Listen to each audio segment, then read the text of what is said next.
we recognize that people will not have transformative experience if they're not given a listening ear.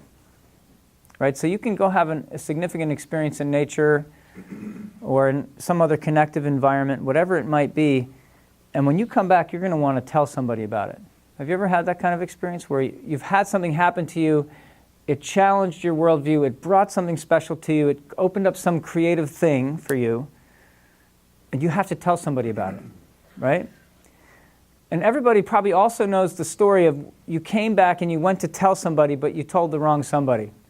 And you went away from that conversation with a sort of a sick feeling in your stomach, and you actually felt ashamed of yourself, and you felt devalued, or you felt demoralized, or something happened that actually made you feel unaffirmed and somehow devalued. Right? You know that feeling? That was a non-cultural moment. That was a disconnective moment. And in a healthy culture, you would have a transformative experience, come back, and there'd be multiple people who would not only want to hear your story, but would listen really deeply and then ask you really good questions. And in the asking of those good questions, you would have aha moments that would deepen the experience and cement it further into your consciousness, and therefore help build your own internal compass about what it means to be yourself in the most profound way. In other words, you would be cultivated towards leadership because of that.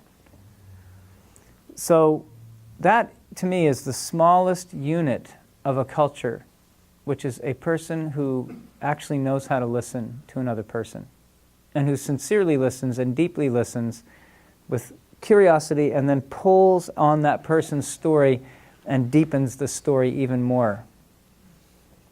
What would happen if we gave these young people 25 to 30 listening, which would be 50 to 70 listening ears, and open hearts that would receive their stories without judgment, but actually catch their stories and listen, even if it's beyond the edge of what we're willing to accept as possible, and allow them to have their experience? What would happen to these people? They grow up. They would be some world-changing, powerful leaders, is what would happen to them. Because they would all grow up confident, connected, powerful. But that's us. That's the community. And how do we shift a co-located group of humans sharing a similar zip code into a culture? One conversation at a time. You get that? That's the essence of culture. That's the essence of culture repair. And that is what builds connection, and that's what's going to make the difference for this group right here. And I know personally, I got these two up front, one passed out, but one is still awake. I make sure that I surround those young people in my neighborhood in Santa Cruz with as many adults who are willing to have this listening ear as possible. And I can already see what's happening, you know. But I have 6 of them, and the oldest is 31. And I know what happens, right? So I'm just saying, think about this, you know, because MANZANITA cannot exist as an island. Yes, it is a drop-off program.